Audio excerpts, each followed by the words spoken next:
and welcome to HogvilleNET YouTube Live. I'm Kevin McPherson. We've already done one of these early this morning. And what do I tell you every time? If something worthy breaks, if something's coming in that we need to talk about, I'm going to jump on and do another live. And so it's been kind of rapid movement, rapid fire info coming through, especially the last couple of weekends, your last two live eval sessions. You got John Calipari, his entire coaching staff out on the road. We've got more intel for you tonight, and this is a big one. Class of 2026, national number 2, 5-star, Jordan Smith Jr., 6'2" guard out of Fairfax, Virginia. One of arguably the best player in the country. I've got him ranked second behind Tyron Stokes in my personal top 25 rankings, which I published over the weekend. Most services have Jordan Smith either second or third. He's the best two-way player in the country when you look at offensive, defense. I said that. But stuff started swirling earlier this evening. Not that long ago, really, maybe about an hour or so ago. And I contacted his dad just to see what was up and spoke with Jordan Smith Sr., Jordan Smith Jr.'s dad, and he confirmed with me that Arkansas is expected, will host, they've got it planned, an official visit with Jordan Smith Jr. September 20th through the 21st. Now, that is not a home date for Arkansas football when Jordan Smith Jr. is planning to come in. And so there won't be a home game for football. He'll be able to attend basketball practice, go through everything else that a player goes through on an official visit. There just won't be a home football game to attend. If you remember last September, late September, Arkansas brought Mika Murnin in on a weekend, also class of 2026, a big stretch four, at the time a top 10 rated 5-star.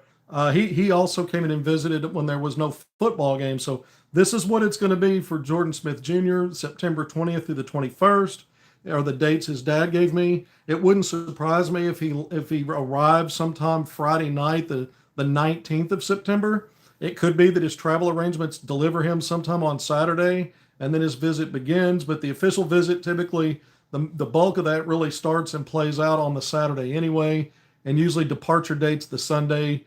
And usually you don't spend a whole lot more time on campus, if any time at all, on Sunday. So that's the date, and it kind of lines up pretty well with the other visit dates that we know about. One of them is Taylon Kinney, set to visit the following weekend when Arkansas football hosts Notre Dame. Then I brought in the intel and information that there's a tentative date scheduled for August 29th through the 31st for big man, top 25 rated. I have him the 6th best player in the country, Erfan Diane.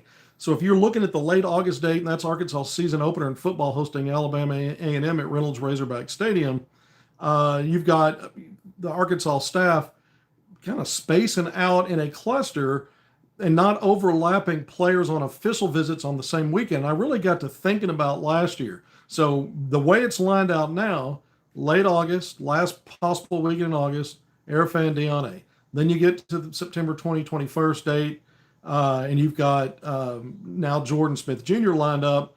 And then a week after that, the following weekend, it's Tay Kinney, the 5-star guard out of the state of Kentucky, plays at overtime elite, 6'2" guard. All right, we know these are priority Arkansas targets. We've talked a lot about that. Part of your intel, I've already put the tweet out breaking that this visit is scheduled. Again, got it from his dad. There's some other reporters that were putting it out around the same time and got it out. I think Deshaun London, I don't know if he's still with 247 Sports. I went and checked. I think he was the first one to actually put the tweet out. But I've got more intel after, having talked to the dad about more than just the visit date. And I have saved that. I haven't tweeted this out. I haven't put it anywhere else. Not over at HogvilleNET yet. So we're going to talk about it now. There's also reporting Jacob Polachek, who covers Kentucky basketball, put an article out. I think he was the first to report that there's a Kentucky visit also scheduled for Jordan Smith Jr. That'll be for Big Blue Madness, October 10th through the 12th. So, less than a month away, but in the following month, right? If you're getting him in September 2021, a few weeks later, not quite a full month, but into October is when he's got a Kentucky visit scheduled. All right, so here's several pieces of intel coming from the dad. I asked the dad, any more visits? And he said, that's it. That's all we're going to do, Arkansas, Kentucky. Okay, if you go back to May when it came out that Jordan Smith Jr., right after Peach Jam would end, would set up visits to Kentucky and Arkansas, you could have drawn a conclusion, well, is that it? Maybe that's it. But now his dad's on the record with me. I didn't see it with any of the reporting today. Maybe someone else has it too. But his dad told me that's it. That'll be the last 2 visits. Okay, there's that. The other part of the intel is, well, he did remind me that they've already taken visits to Louisville and Duke. And the other part of the intel here is that you don't see any mentions in the past or now of any kind of OVs to Georgetown. What we keep talking about from our source intel, several of these episodes we brought to you, it looks like Arkansas, Duke, Georgetown in some order. I've had different sources weigh in a little differently about who they think leads there. And with Georgetown being a serious thing, you just don't hear as much talk about it, at least not at what's published out there. But I asked the dad, I brought up Georgetown, and he said, I've told everyone, meaning the other college coaches, that Georgetown is a major player for my son's services. And I'm like, yeah. And again, I said, I'm assuming since y'all are in Fairfax, that's your backyard. That do you really need an OV? I mean, it's basically right there in town. He goes, we've been on that campus a million times. And so he's letting me know, and he says he's let everybody else know that Georgetown will be a major player in this. All right. This lines up with the good intel I've been bringing you. One source I had, a high major assistant coach, one of the segments we came on and told you. That source said that Arkansas has real momentum with Jordan Smith Jr., and that if it's not Arkansas in the lead, they weren't sure who it would be. A lot of folks out there think it's Duke, that Duke's been the front runner and Duke is in that slot. Well, he's already visited Duke. Of course, Louisville got a visit. You don't hear as much about Louisville. But then I had another source that just only wanted to name Georgetown, Duke, and Arkansas, didn't really want to give who he think the lean is.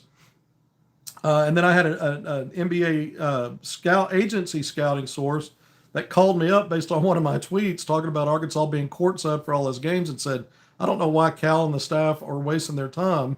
This is going to come down to Georgetown or Duke.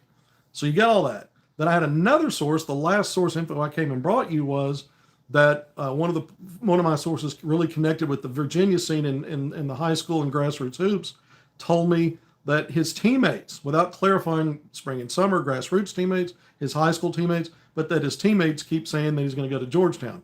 So that's all the information I have about my source info, but now I'm bringing you intel based on what the dad told me. No more visits. And again, you can assume that, but you would have been just assuming that. Now he's on the record, at least with me, saying they won't take anymore. It doesn't mean they couldn't change their mind, but it sounds like they really narrowed down what they want to do and the teams they're considering. Here's some more intel for you. I asked him specifically, what's going on? What tell me about the relationships with Arkansas. Tell me why this is where it is with Arkansas being front and center here. And what he told me, he goes, it's Calipari, it's Chin Coleman. And then he paused and he said, it's really the entire staff. We've got a good relationship with that entire staff. And he says, at the end of the day, it's Calipari's track record with getting guards to the next level, to the NBA, and then that high level of success. And so while you could assume that that's probably anybody's reason for being close, building a bond or seriously considering a school like Arkansas, whatever, it's Calipari's track record. You ask the questions and you want to hear what the answers are, because it could be something a little different or maybe something else added to the mix. But it's relationships specifically with the coaches on the staff beyond just Calipari. He said really the entire staff. And then he threw in there the fact that, again, Calipari's record getting guards to the NBA. Again, that's pretty interesting. I did ask him to give me I asked him about the wingspan. I've heard different things for Jordan Smith Jr., his son, and he said, yeah, it's 6'9" wingspan, so you might have already heard that somewhere or a different measurement, but that's what he gave me. So we're going to roll with that moving forward. Asked him about his vert, and he said he's got a 38-inch vertical. So yeah, you watch him play with that elite arm length relative to his 6'2" height, his strength, how he's built, his Terminator-like approach at both ends of the court, especially defensively. I've made the comparisons to a former Kentucky guard under Calipari just a couple of 2 or 3 seasons ago in Cason Wallace. I guess it was 3 seasons ago now, who in 2 years in the NBA has been a focal point in the Oklahoma City Thunder's plans to get to an NBA championship and have one of the best seasons on record ever in the history of that league. Cason Wallace, a big part of it. Very similar in terms of how they lock in defensively, how disruptive they are, how plugged in, and what great connectors they are, whether it's offense or defense. They don't force the issue. They play to their strengths. Jordan Smith Jr., more athletic, probably better arm length. I think Casey Wallace listed at 6'3", Jordan Smith Jr. around 6'2", but very comparable there. So that's a lot of intel for you tonight. Spoke with Dad, told me what the visit dates to Arkansas are, went into this, acknowledging the Kentucky visit that weekend. There's no more visits that they're going to plan to take. Again, things in recruiting can change. We know NIL is a big part of it. I didn't bring up NIL. That's just not something you do on a call like this. But that will play a part in a decision process. So we'll see what in fact benefits whoever gets him. NIL is going to play a part in that. And then we have to take some of these other schools very seriously, which seems like duh. But I mean, the way that he phrased things with the Georgetown situation, you don't want to take for granted that that's not going to be that the Hoyas won't be a major player under Ed Cooley in this recruitment. And anytime it's Duke, if you look at Duke and the history of recruiting, probably the only school that's really rivaled what Calipari was doing at Kentucky recruiting wise, at least later on when Coach K, before he retired, started, emphasizing that he was okay with going out and getting one and dones. Duke's been up there. John Shire's, just picked off or K left off. You look at, getting several players in the lottery this year. I think they had 3 lottery picks and multiple guys drafted beyond just the lottery picks.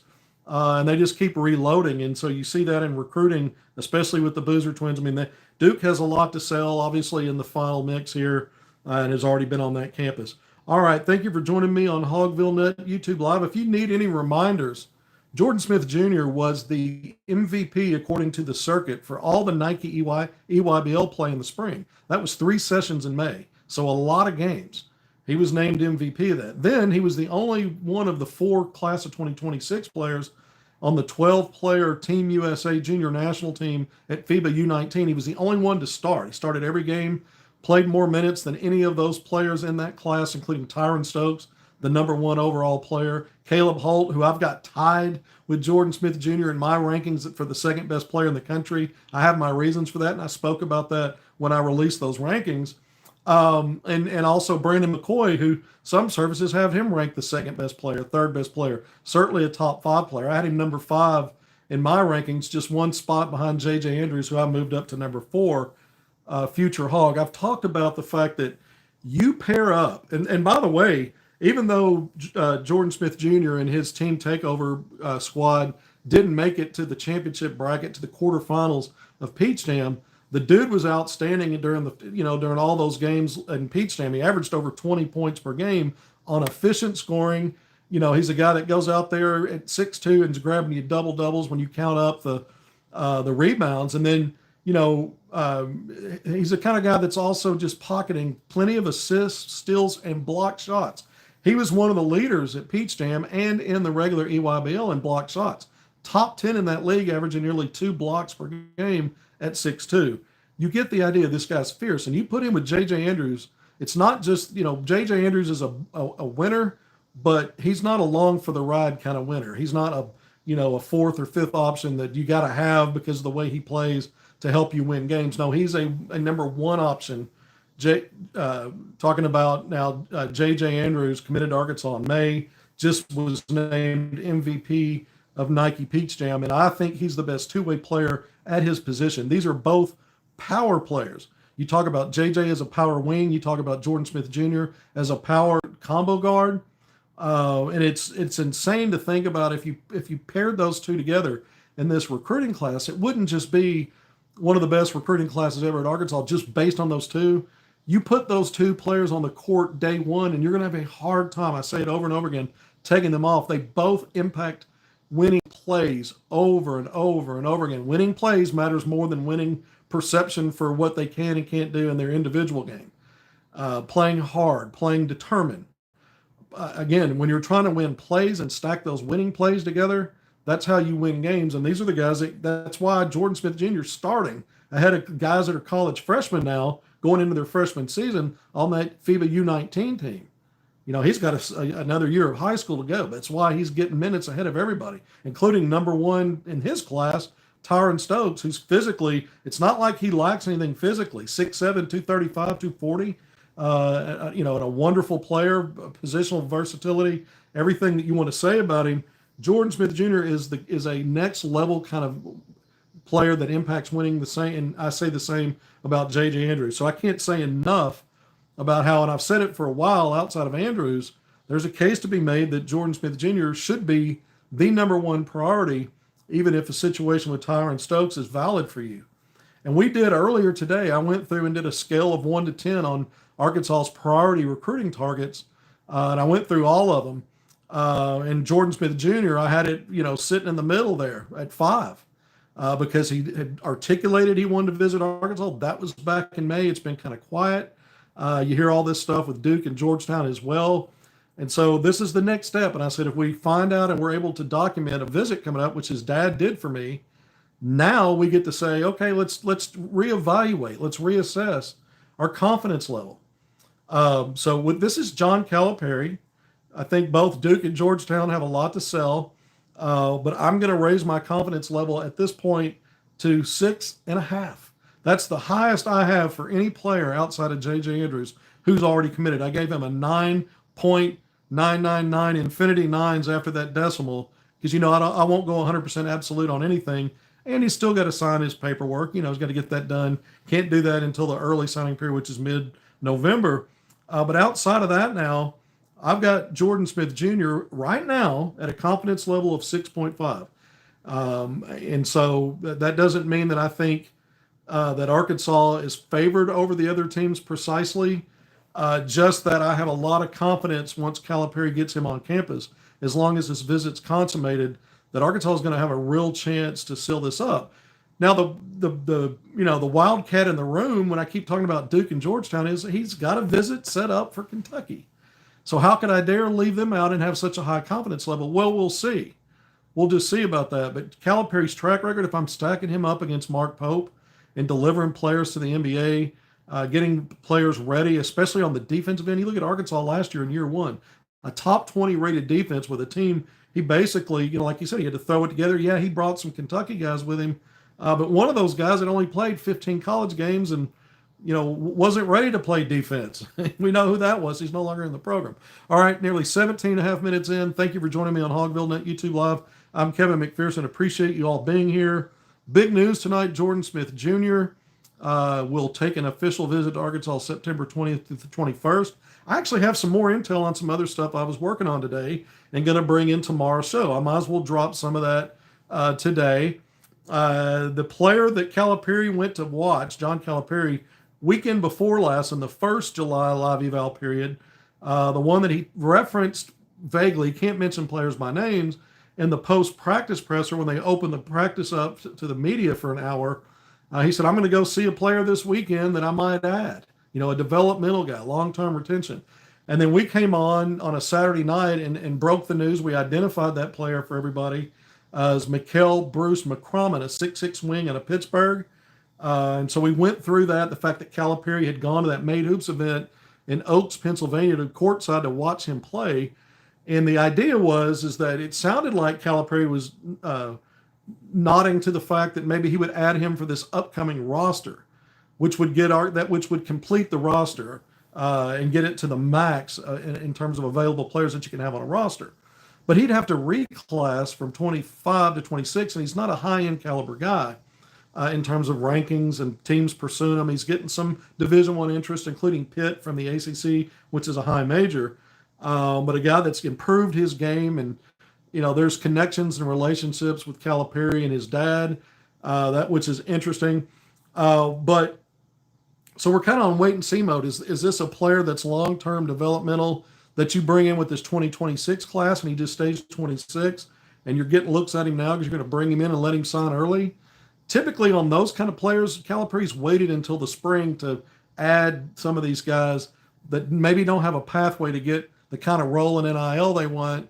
And so he's going to look at them more developmentally. To do that on the front end seems interesting. That's why I still lean toward the way he made it sound. So maybe there's a reclass still in the works. But the intel tonight this is all stuff we've covered. I just reminded everybody what that is. The intel tonight is we touched base, Bruce McCrommon and I, back and forth a bit earlier, and I did tweet this part out, that Brad Calipari, one of John Calipari's son who's on the staff, was in attendance this weekend in Baltimore, the Made Hoops event in Baltimore. Remember, I told you, Made Hoops had multiple events this weekend. One of them was in Augusta, Georgia, where Erfan Diani had pulled away from Adidas and played all his games in Augusta, Georgia at a Made Hoops event there. But the Made Hoops had several events. One was in Baltimore. I knew that Bruce McCrommon was playing there because he told me before the weekend that he would be. And now he's followed up with me to let me know. I didn't even get a chance to ask him, did Arkansas have anybody courtside for him? And he just let me know. Well, he referred to him as Bradley Calipari. Brad Calipari, John, the head coach, his son, was courtside to watch him play in Baltimore. And then I asked him, I said, well, are you planning an Arkansas visit anytime soon? He goes, no plans yet. So there's a bit more intel. If you're wondering, is there a visit forthcoming? We'll see. But you've had Arkansas staff now back-to-back weekends, which makes me believe they're moving toward figuring out how they want to add him. Do they keep him class of 26? Do they keep him class of 2025? I've now asked him a couple of times about the possibility of reclassing, and he's declined to go there, which tells me, maybe he wants to figure some of that stuff out before he goes on the record about that, which I respect because he's been willing to give me other information, some I didn't even ask for. So I, kind of respect that boundary at this point. Let them figure that out, and then we'll report on it when it becomes more clear.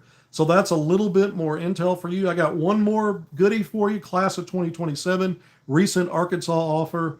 I'm going blank. Tyrone Jamison, the 6'2", 6'3" guard out of Shreveport, Louisiana, composite national top 15 player in that class, a 5-star guard, lead guard.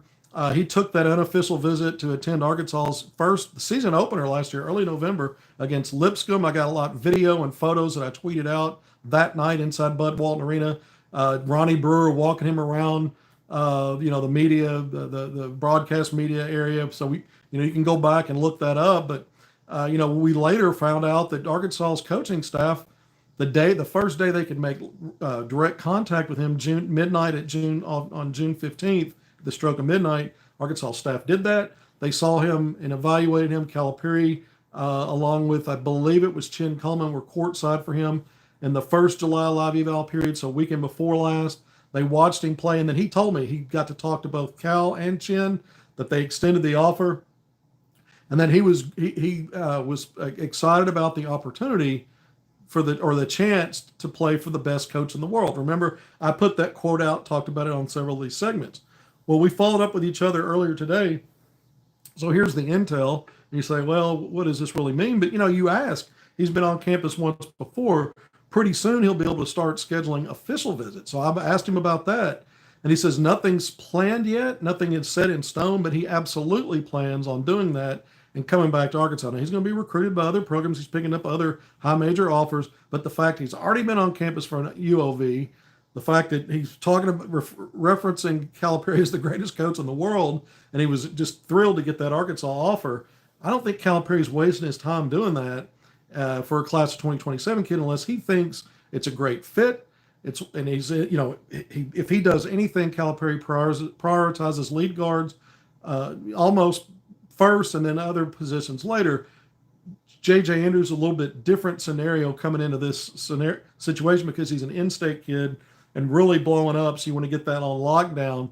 But so a lot of things make sense here, and we'll just see where it goes. And we'll see if Calipari moves on any other class of 2027 lead guards like Beckham Black. Now, Arkansas, Calipari was courtside for all of those Erfan Diani games except for one at Made Hoops this past weekend. Associate head coach Kenny Payne attended all of those games.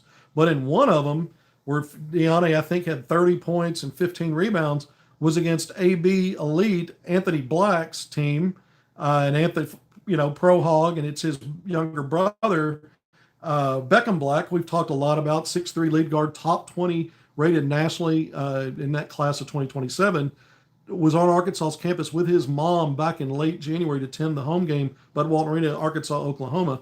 So Beckham Black, Arkansas coaches at least were courtside watching Erfan Diani go head-to-head or against the team. I don't think they guarded each other, but get the point, against Beckham Black. So we'll see if Arkansas has any moves outside of Tyrone Jamison in terms of lead guards. Sometimes Calipari's loyalty to guys he really drills down on, it kind of leaves a vacuum elsewhere. And then sometimes it doesn't. Sometimes he's going after multiple guys that play similarly or the same position. So you just never know. Could Beckham Black come into the picture at some point? I know from his family that he would like to be recruited by Arkansas. A lot of programs after him, picking up some big offers. All right, that's it. That's all we got tonight. The big news, the big part of this, the intel was Jordan Smith Jr. has now set an official visit to Arkansas, September 20th through the 21st. There's no football game on campus that weekend. Arkansas has done this before. Calipari spacing out visits now. We've got when we talk about the tentative date at the end of August for Arafan Diane, when we talk about the late September visit when Football Hogs host Notre Dame for Tate Kenny, and now these dates for Jordan Smith Jr., it's very similar to last year. If you remember, they tried to bring in 3 different players at one point for that mid-September home date against UAB, and none of those materialized. And then what happened was they brought Mika Miernan in for official visit, no football game, late September. Then you had some visitors in October, and you went that route, and including Malik Thomas. But they never put official visitors on campus on the same weekend. They had a multitude. Sometimes they had unofficial visitors in with guys that were on OVs. They brought Darius Acup Jr., who was already committed to Arkansas. Remember, he was already done. That was already a done deal. He'd already committed. Now, he hadn't signed yet until he got to November, but they brought him in twice, and I'm assuming on an unofficial capacity. I don't know if they were able to do it as an official visit, but it wasn't to recruit him. They were basically focusing on one official visitor that they're trying to get, now that you got him on campus, get him committed, and he was to help do the recruiting. Did that later when they brought in Nate Ament, much later. Remember Chris Sinak Jr. when he came in. Abdou Toure, Devin Cleveland, a class of 2027 guard.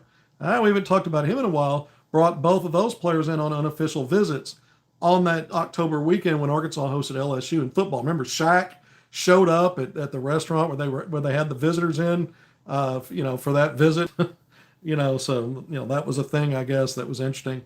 All right, so now we really are wrapping up. I forgot to bring up how Calipari did it last year. Isolated big OVs and not paired them up with other ones. It doesn't mean they won't bring other players in for unofficial visits. And I think when you look at that September date, especially with Notre Dame, let's see what Arkansas does there. Do they dare bring in another player on an OV because of that enormous atmosphere that's going to surround that game? Or do they maybe bring in 1 or 2 more unofficial visitors? Those are the kind of things we don't rule out. But for now, when you look at these 3 visit dates for what I have said, I've had 2 of these 3 in my top 5 Arkansas targets. I added Tate Kenny as a 6th once we knew about his official visit, but he's lined up. The scheduling of these are lined up on different dates, but close enough together where maybe you get some traction off of that and get maybe one commitment coming off that visit. You don't know. You got other visits for most of these guys. Tate Kenny has several visits before he is expected to come to Arkansas. So we'll see if that impacts his Arkansas visit and he ever makes it to campus. Jordan Smith Jr., and I think he sticks to both of his visits, which means you probably got a waiting game if he loves his Arkansas visit. And again, NIL is going to shape a lot of this, obviously, which can change things and blow things up. We saw it in the past with a guy like Caleb Wilson who scheduled different dates 3 times, and it ended up not happening because Arkansas pulled the plug on bringing him on campus once they realized and felt like it was whatever the highest percentage of what he was doing was about NIL and not the other stuff that Calipari values and what he wants in his players in terms of loyalty to him, the product, and coming to the school for more reasons just than to get a paycheck. And so, I'm not going to disparage the young man there, but that's really what happened there. So we have to keep our eyes on that as potential for later. All right, nearly 30 minutes in. Thanks for being here. I'll still come on sometime tomorrow. Not sure when. I was going to come on really early. I don't know that I will now. We got a lot of the heavy lifting done here. We got a lot more to talk about. Until next time, thanks for being here. I appreciate all of you. See you soon.